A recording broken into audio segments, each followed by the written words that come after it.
नमस्कार। आज का नेक्स्ट जो टॉपिक है वो है उत्तर पश्चिमी मरुस्थलीय प्रदेश। उत्तर पश्चिमी मरुस्थलीय प्रदेश। जो बात आपको समझ में ना आ रही हो आप कमेंट बॉक्स में लिख दें, वहां कोई दिक्कत वाली बात है नहीं, ठीक है। हम उस पर थोड़ी और ठीक बात कर लेंगे। मोस्टली होता क्या है कि वीडियोज वगैरह थोड़ा सा ज्यादा एक्सप्लेन करने के चक्कर में वीडियो थोड़ी लेंथी हो जाती है और उस चक्कर में उसका साइज बढ़ जाता है और फिर उतने साइज की वीडियो अपलोड वगैरह करने में भी बहुत ज्यादा दिक्कत आती है, ठीक है। तो इसलिए थोड़ा सा हम इसे रैपिड कोर्स है, ये थोड़ा सा रैपिडली पूरा होगा। उत्तर पश्चिम मरुस्थलीय प्रदेश में हम किन किन टॉपिक्स पर बात करेंगे। सबसे पहले तो बात करेंगे इसकी उत्पत्ति पर। इसकी उत्पत्ति से संबंधित कौन कौन सी अवधारणाएं प्रचलित हैं। दूसरा हम बात करेंगे इसके वर्गीकरण पर, और मोस्टली जो टॉपिक है जिससे सबसे ज्यादा प्रश्न आ रहे हैं वो इसका वर्गीकरण ही है। तीसरी जो हम इस पर बात करेंगे वो है इसकी विशेषताएं। और चौथी जिस टॉपिक पर हम सबसे ज्यादा बातचीत करेंगे वो टॉपिक है विकास कार्य जो इस क्षेत्र में हो रहे हैं। तो राजस्थान का पहला भौतिक प्रदेश उत्तर पश्चिम मरुस्थलीय प्रदेश भौतिक प्रदेश हम लेकर चले हैं, और इस उत्पत्ति में इसका विस्तार भी हम थोड़ा सा पढ़ लेंगे। विस्तार, तो सबसे पहले बात कर लेते हैं विस्तार की। कितने जिले हैं? 12 जिले। कितने जिले हैं राजस्थान में? तो 12 जिले हैं। नवीन शोध ये कह रहे हैं कि लगभग 17 जिलों में इसका क्या हो गया है? विस्तार हो गया है। नवीन शोध कितने जिलों में कह रहे हैं? 17 जिलों में। पहले कितने जिले थे? 12 जिलों में इसका विस्तार था, ठीक है। नेक्स्ट अगर हम बात करें कितने प्रतिशत क्षेत्रफल पर फैला हुआ है, तो पूरे राजस्थान के 61.11% पर फैला हुआ है। अब अगर हम बात करें पूरे भारत का, अगर बात की जाए पूरे थार मरुस्थल का, राजस्थान में कितना है, तो देखो एक वर्गीकरण मैं आपको बता देता हूँ। थार का मरुस्थल दो हिस्सों में बंटा हुआ है, एक तो पाकिस्तान वाले हिस्से में है और दूसरा भारत वाले हिस्से में है। पाकिस्तान वाले हिस्से में से चोलिस्तान के नाम से जाना जाता है, तो वहां है ये 15% और 85% का है भारत में है। और टोटल 100% हम मानेंगे, उस 100% में से 85%, और इस 85 के अगर हम टुकड़े करें तो चार टुकड़े हो रहे हैं। कौन कौन से चार टुकड़े हो रहे हैं? 58% तो राजस्थान में, थोड़ा ये आंकड़ा कम ज्यादा भी हो सकता है, 58% के आसपास। 8% है ये आपका पंजाब में, 13% लगभग है आपका गुजरात में, और 6% के लगभग आपका कहाँ है? हरियाणा में। तो पूरे थार के मुस्तक का राजस्थान में कितने प्रतिशत है? 58% है। अगर आप भारत वाले को 100% मानेंगे, भारत वाले को कितना माने? 100 माने। भारत के मरुस्थल का कितना है? तो लगभग 60% है। तो फिर लगभग कितना है? 60% है। भारत के मरुस्थल का लगभग 60 या 62% कहां बैठता है? राजस्थान में बैठता है। पूरे मरुस्थल का भारत में 85% और उसमें से 58% राजस्थान में, 8% पंजाब में, 13% गुजरात में और 6% जोड़ के देख लो आप, पूरा 85 बन रहा है, कहीं कोई दिक्कत नहीं है। और इधर 15 बन रहा है, ठीक है। और जोड़ लेते हैं एक बार, गणित तो आपकी ठीक ही होगी, ठीक है, कहीं कोई दिक्कत वाली बात है नहीं। अगर हम बात करें क्षेत्रफल में भी, कितना क्षेत्रफलीय विस्तार है राजस्थान में? 61.11% कितना है? तो 342 और 239 वर्ग किमी है ओवरऑल। उसका 61.11% निकाल लेना तुम, और जो तुम्हारा आएगा वो लगभग वही क्षेत्रफल आएगा, 175,000 वर्ग किलोमीटर के आसपास आएगा, 1,75,000 वर्ग किलोमीटर के आसपास आएगा। वो लगभग सेम सा ही आएगा आपका, कहीं कोई दिक्कत वाली बात है नहीं आपको, ठीक है। नेक्स्ट देखिएगा, क्षेत्रफल हो गया, उसके बाद में बात करते हैं इसकी हम उत्पत्ति की। इसकी उत्पत्ति से संबंधित दो विचारधाराएं प्रचलित हैं, दोनों पर हम बात कर लेते हैं। पहली विचारधारा टेथिस सागर वाली। कौन सी विचारधारा है? टेथिस सागर वाली, और सबसे फेमस भी है। ये माना जाता है कि जहां आज मरुस्थल है वहां पहले क्या था? टेथिस सागर था। फिर धीरे धीरे क्या हुआ, वो टेथिस सागर तो पीछे खिसकता गया और वहां क्या है? मरुस्थल आ गया। कौन से युग में आया? तो प्लिस्टोसीन टाइम पीरियड में। प्लिस्टोसीन टाइम पीरियड में, इसी युग में यहां मानव आया था। वैसे परमो कार्बोनिफेरस टाइम पीरियड भी माना जाता है, युग है ये, और ये कल्प है, ये युग है। परमो कार्बोनिफेरस टाइम पीरियड में, प्लिस्टोसीन टाइम पीरियड में। तो अगर आप पूछा जाए कि उत्तर पश्चिमी जो मरुस्थलीय प्रदेश है वो किस, वहां पहले क्या था, तो कौन सा सागर था? तो टेथिस सागर था, ठीक है। हमें ज्यादा इसकी थ्योरी पढ़ने में खास इंटरेस्ट आपको होना नहीं चाहिए। दूसरी जो है वो है कि इसको माना जाता है ग्रेट जो African palaeo, arctic African palaeo जो है उसका भाग माना जाता है, या आप इस वर्ड को यूज समझ सकते हैं सहारा मरुस्थल का विस्तार माना जाता है। कौन से का? सहारा मरुस्थल का। अब अगर आप देख पाए तो देखिए अफ्रीका में, ये अफ्रीका और अफ्रीका में उत्तरी साइड में क्या पड़ता है आपका? सहारा मरुस्थल। उसके बाद है इधर मिस्र, इधर लेबनान, इजराइल, ये इजराइल, लेबनान, और बात करें कुवैत की, यूएई की, इधर ईरान की बात करें, इधर अफगानिस्तान की बात करें, और इधर फिर पाकिस्तान की बात करें, और इधर फिर भारत की बात करें। तो ये जो एरिया है, कह रहे हैं कि ये जो हवाएं इस एरिया में यूं बहती थी, उन हवाओं के द्वारा मिट्टी इस एरिया में लाई गई। इस एरिया में क्या विस्तार कर दिया गया? मिट्टी का विस्तार कर दिया गया। तो ये सहारा के मरुस्थल का ही विस्तार है, भारत में जो मरुस्थल है वो। हाँ, ये तर्क भी ठीक है, क्योंकि इसके पैरेलल क्या मिलता है हमें? बहुत ज्यादा ये समांतर हमें मरुस्थल ही मिलता है। ये सारा एरिया मरुस्थलीय एरिया ही है। तो इस एरिया में मरुस्थल का विस्तार होने का कारण क्या है? सारा अफ्रीका से जो हवाएं आ रही है वो इसके एरिया में मरुस्थल के विस्तार होने का कारण है। तो अगर आप पूछा जाए कि उत्तर पश्चिम मरुस्थलीय प्रदेश किसका अवशेष माना जाता है या किसका भाग माना जाता है, तो ग्रेट सहारा मरुस्थल जो है उसका भी एक भाग माना जाता है। और दूसरा तैतीस सागर था, यहाँ पहले क्या था? तैतीस सागर था। फिर धीरे धीरे क्या हुआ, यहाँ पर तैतीस सागर पीछे खिसकने लग गया और यहाँ पर किसका विस्तार हो गया? मरुस्थल का विस्तार हो गया। ठीक है। उसके बाद में अगर हम बात करें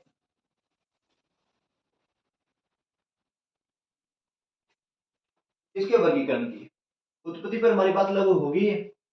उसके बाद में बात करते हैं वर्गीकरण। वर्गीकरण में हमने देख लिया कि 25 सेमी जो समवर्षा रेखा है उससे हमने इसे दो भागों में डिवाइड किया है। कौन कौन से? एक तो शुष्क मरुस्थलीय प्रदेश,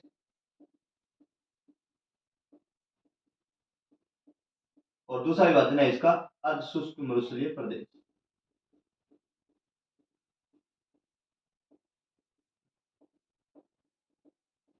देखो ये विभाजन है 25 सेमी समवर्षा रेखा के आधार पर। ये भी हम पढ़ेंगे सेमी समवर्षा रेखा के आधार पर। दूसरा, अभी मैंने जो आपको ग्रेट आर्कटिक पैलियो वाली जो थ्योरी बताई थी, इस थ्योरी के हिसाब से ये ग्रेट सहारा मरुस्थल का एक हिस्सा है। तो ग्रेट सहारा मरुस्थल को मोस्टली तीन भागों में डिवाइड किया जाता है। तो उसी हिसाब से अगर हम इसे डिवाइड करें तो ग्रेट सहारा मरुस्थल के आधार पर विभाजन, मतलब ये कोई वैसे बेसिक सा विभाजन है कि यहां पर पाए जाते हैं रेग, इर्ग और हमादा। हमादा क्या होता है? जो चट्टानी मरुस्थल होता है, चट्टानी जो मरुस्थल होता है, इंसलबर्ग वगैरह जो पाए जाते हैं, जर्मन वर्ड है इंसलबर्ग। चट्टानी जो मरुस्थल होता है जहाँ चट्टानी वगैरह पाई जाती है वो तो होता है हमादा। तो इस मरुस्थल में भी कुछ एरिया चट्टानी है जिसे हम हमादा बोलेंगे। फिर है कुछ एरिया पथरीला, जैसे बाप बोल्डर हो गया, बालू का बदूशम वाला जो एरिया है वो एरिया हो गया, तो पथरीला क्षेत्र है। इर्ग महान मरुस्थल वाला एरिया है जहां पर रेत ही रेत पाई जाती है। महान मरुस्थल वाला एरिया क्या कहलाएगा? इर्ग कहलाएगा। हमादा वो चट्टानी मरुस्थल वाला एरिया जो हो जाएगा आपका, इर्ग हो जाएगा महान मरुस्थल वाला एरिया, और रेत हो जाएगा आपका पथरीला एरिया। ठीक है। जैसे बाप बोल्डर एक इसका अच्छा एग्जाम्पल हो सकता है। बाप बोल्डर क्षेत्र जोधपुर में है, ये इसका एक अच्छा उदाहरण हो सकता है आपके सामने। हमादा की हम बात करें तो इसके लिए आपको बेटर उदाहरण जो आपको इसको मिल सकता है वो मिल सकता है मोहनगढ़। पोकरण अच्छी जगह है, पोकरण, इधर फलोदी, और इधर है बालोतरा। इनके बीच का जो क्षेत्र है, पोकरण, फलोदी और बालोतरा के बीच का जो एरिया है वो समानता क्या? चट्टानी एरिया, चट्टाने वगैरह पाई जाती हैं। ठीक है। तो वो जो क्षेत्र है उसे हम हमादा में काउंट कर सकते हैं। वो चट्टानी मरुस्थल है, वहां पर रेत समानता नहीं पाई जाती। रेत पाई भी जाती है तो फिर कौन सा? अभी हम बात करें नेक्स्ट टॉपिक में, यहाँ पे फिर तार स्टार जो बालू का स्तूप होंगे वो बनेंगे फिर यहाँ पर। तो पोकरण, फलोदी, बालोतरा, और इसके अलावा रामगढ़ क्षेत्र, मोहनगढ़ क्षेत्र, ये पथरीला, रामगढ़ और मोहनगढ़ क्षेत्र आपका पथरीला में भी काउंट कर सकते हो आप इसे, थोड़ा चट्टानी में भी आप इसे क्या कर सकते हो? काउंट कर सकते हो, क्योंकि यहाँ पर प्राकृतिक गैस वगैरह पाई जाती है। तो ग्रेड सारा मुस्तल के आधार पर विभाजन कौन कौन सा है? रेग, इर्ग, हमादा। ठीक। उसके बाद में हम 25वें संवर्षा रेखा में पुनः आते हैं। शुष्क मरुस्थलीय प्रदेश। बालुका स्तूपों की स्थिति के आधार पर, बालुका स्तूपों की स्थिति के आधार पर तीसरा जो विभाजन आप पढ़ रहे हैं वो है बालुका स्तूपों की स्थिति के आधार पर इस एरिया को कितने भागों में विभाजित किया जा सकता है? तो दो भागों में। कौन कौन से? बालुका स्तूप युक्त एरिया, बालुका स्तूप युक्त क्षेत्र, और दूसरा है बालुका स्तूप, दिखाई दे रहे हैं यहाँ पे, मुक्त क्षेत्र। क्लियर बात है? बालुका स्तूप युक्त क्षेत्र और दूसरा है बालुका स्तूप मुक्त क्षेत्र। बालुका स्तूप युक्त एरिया कितना है? तो बालुका स्तूप युक्त एरिया है आपका लगभग 58.50%, और बालुका स्तूप मुक्त एरिया कितना है आपका? 41.50%। 41.50% क्षेत्र ऐसा है जिसमें बालुका स्तूप, सामान्यतः बालुका स्तूप का कोई प्रभाव नहीं है। और बचा हुआ जो एरिया है वो आपका ऐसा एरिया है जिसमें बालुका स्तूप का प्रभाव है 58.50% एरिया। ठीक है। मैं ज्यादा जोर टाऊंगा बात तो आपको यहाँ करवाने ठीक पसंद नहीं करने वाला फिलहाल। तो बालुका स्तूप युक्त क्षेत्र में देखिए कौन कौन से बालुका स्तूप के प्रकार कौन कौन से हैं। और ये एरिया बालुका स्तूप मुक्त एरिया, इसमें आप मेनली पढ़ लीजिए हमादा को, हमादा वाला जो एरिया है उसे आप पढ़ लीजिए। कौन कौन से एरिया में बात करें? पोकरण, सॉरी ट्रायंगल ऐसे नहीं बने, ट्रायंगल बनेगा, सॉरी ये ट्रायंगल है। पोकरण, फ्लोदी, और ये नेक्स्ट पोकरण, फ्लोदी और पालोत्रा। ये एरिया सीज के लिए अच्छा एरिया माना जाता है।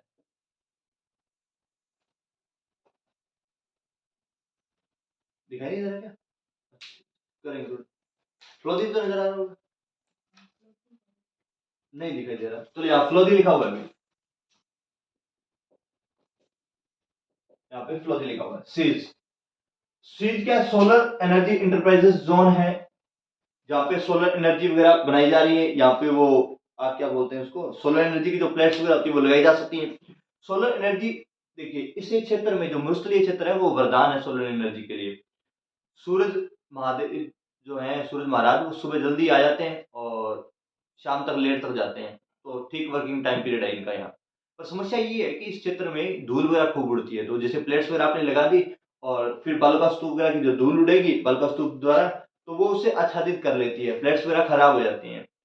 अगर आप इसे थोड़ा और बेटर समझना चाहें तो अभी आपको पता ही है मंगल पर जो एरियन यान गया हुआ था, किनका? अमेरिका वालों का। अब उसकी दिक्कत क्या हो गई है कि मंगल पे एक तूफान आ गया तो उसकी प्लेट्स पर क्या जम गई है? धूल जम गई है, तो उसने वर्क करना क्या कर दिया? बंद कर दिया। वैसा ही सेम सा सिस्टम यहाँ होता है, तो धूल जम जाती है। तो इसके लिए ठीक ठाक धूप होनी चाहिए, खूब धूप हो प्लस धूल वगैरह बिल्कुल भी कम हो। तो वो क्षेत्र आदर्श स्थिति कहाँ पाई जाती है? तो हमादाबाद इस क्षेत्र में पाई जाती है। तो सरकार ने इसको सीज में काउंट किया, सेज में नहीं। स्पेशल इकोनॉमिक जोन नहीं है ये रिको वाला, रिको स्पेशल इकोनॉमिक जोन होता है, सीईजेड सेज जिसे बोलते हैं। ये SEEZ है, सीज है। ये जो सोलर एनर्जी इंटरप्राइजेस जोन है, सोलर एनर्जी के लिए अच्छा एरिया माना जाता है इसको। ठीक है। नेक्स्ट बात करते हैं अपने बालुका स्तूप के प्रकार, कौन कौन से बालुका स्तूप पाए जाते हैं। पहले है अनुदैर्घ्य बालुका स्तूप, बालुका। दूसरा है अनुप्रस्थ बालुका स्तूप।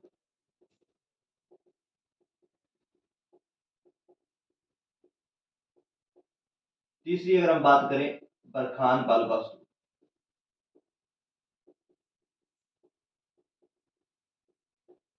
चौथी अगर हम बात करें पारबोलिक बालुका स्तूप।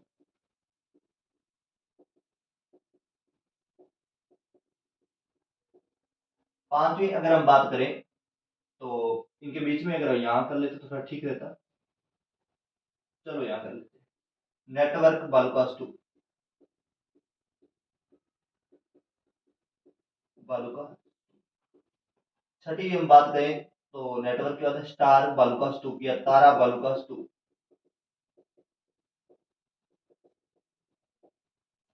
सातवीं अगर हम बात करें स्टार बालुका स्तूप, नेटवर्क बालुका स्तूप और उसके बाद है सबर काफी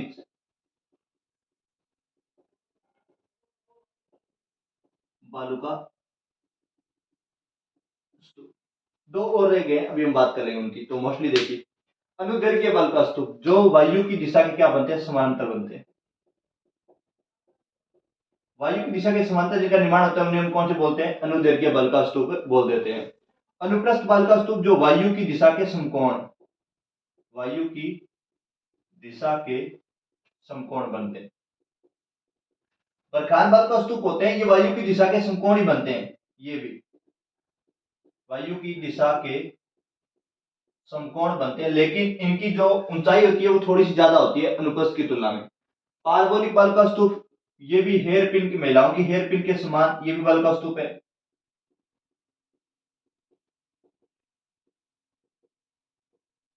उल्टी हेयर पिन यूं इस शेप में। नेटवर्क बल का स्तूप, जहां पर अनुप्रस्थ और दूसरा है अनुदैर्घ्य बल का स्तूप मिलते हैं।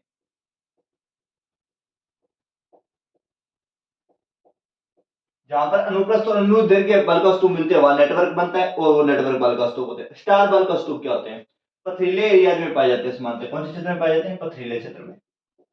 पथरीले क्षेत्र के बल का स्तूप। सबर काफी बल का स्तूप पर अभी हम बात करेंगे। ये तीन टाइप के हैं, इन पर हम भी बात करेंगे। अनुदैर्घ्य बल का स्तूप, जो वायु की दिशा के समानांतर बनते हैं, लहरदार टाइप के ये बल का स्तूप होते हैं। यू ज्यादा बड़ी ऊंचाई नहीं होती इन बल का स्तूप की, यू लंबे, इनकी लेंथ बहुत ज्यादा होती है, लंबाई ठीक होती है इनकी, लेकिन ऊंचाई इनकी समानता अधिक नहीं होती, लंबाई अधिक होती है। ठीक है, वायु की दिशा बिल्कुल समांतर बनते हैं। तो क्या होता है कि जैसे साइड में तो दीवारें टाइप रह जाते हैं, बीच में से हवा यूं मिट्टी निकाल कर ले जाती है, तो बीच में क्या होता है, तली निकल जाती है। जैसे बीच में ये एरिया तली, नोट्स वगैरह में तो हमने वो फोटो वगैरह डाल रखी है, तो कहीं आपको दिक्कत नहीं है। तली, इस तली के बीच का जो एरिया होता है जिसे बोलते हैं गासी, क्या बोलते हैं, गासी। गासी क्या होता है कि जो तली वाला एरिया होता है, एक अनुदैर्घ्य बल का स्तूप है, उसके बीच में तली वाला जो एरिया है जहां पर चलना क्या होता है, आसान होता है। अगर आप रेत में चलना शुरू करेंगे तो आपके पैर धंस जाएंगे, तो आप आसानी से चल नहीं पाएंगे, या ज्यादा दूरी तय नहीं कर पाएंगे, या रेत बहुत ज्यादा गर्म होती है तो उससे भी आपको दिक्कत होने वाली है। तो तली वाले एरिया में आप आसानी से चल सकते हैं। तो कारपेट जो अर्ली टाइम पीरियड था, प्राचीन जो टाइम पीरियड था, उसमें क्या होता था कि जो कारवां वगैरह पे जो यात्री वगैरह जाते थे कारवां में, तो वो इसी गासी एरिया से, डाउन वाले एरिया से ही गुजरते थे। ठीक है, उसके बाद में अगर हम बात करें अनुप्रस्थ बालू का स्तूप। अनुप्रस्थ बालू का स्तूप, अगर आप थोड़े ग्रामीण इलाकों में हैं तो आप लोगों ने थ्रेसर देखा होगा। थ्रेसर वगैरह जब मान के चलिए 7 या 8 बीघा जो होता है उसकी क्या बोलते हैं, तूड़ी बोलते हैं उसे, तो वो एक साथ जब एक ही ढेर पर जब बनाते हैं, तो कुछ देर बाद में क्या होता है कि यूं इस शेप में, पहले तो यूं बन रही होती है, महिलाओं की हेयर पिन के समान पार्बोलिक टाइप की यूं बन रही होती है। कुछ देर बाद में क्या होता है कि जैसे यूं बढ़ता जाता है, इसका आगे फ्लो बढ़ता जाता है, तो दबाव के कारण इधर से तो प्रेशर आ रहा है खूब, लेकिन आगे रास्ता नहीं है, तो फिर वो यूं, और एक टाइम यूं आता है, यूं इस शेप में बनते हैं ये। जितनी ज्यादा तेज हवा उतनी ऊंचाई तक ये यूं लेके जाए जा सकते हैं। तो इस प्रकार के जो बल का स्तूप बनते हैं उन्हें कौन सा बल का स्तूप बोलते हैं, बरखान बल का स्तूप बोलते हैं। ये क्या बनते हैं, वायु की दिशा के बिल्कुल समकोण बढ़ते हैं। इनकी सबसे बड़ी दिक्कत क्या होती है कि जो सबसे ज्यादा अवरोध उत्पन्न करेगा, जो सबसे ज्यादा अवरोध उत्पन्न करेगा, सबसे ज्यादा गतिशीलता उसी में होगी। जो सबसे ज्यादा अवरोध उत्पन्न करेगा, सबसे ज्यादा गतिशीलता उसी बल का स्तूप में होने वाली है। तो बरखान बल का स्तूप में सर्वाधिक क्या होती है, गतिशीलता पाई जाती है। ठीक है, उसके बाद पार्बोलिक बल का स्तूप की बात करें, हेयरपिन के समान है यूं। और उसके बाद नेक्स्ट हम बात करते हैं नेटवर्क बल का स्तूप, जहां अनुप्रस्थ और अनुदैर्घ्य बल का स्तूप मिलते हैं, वो नेटवर्क बल का स्तूप होता है।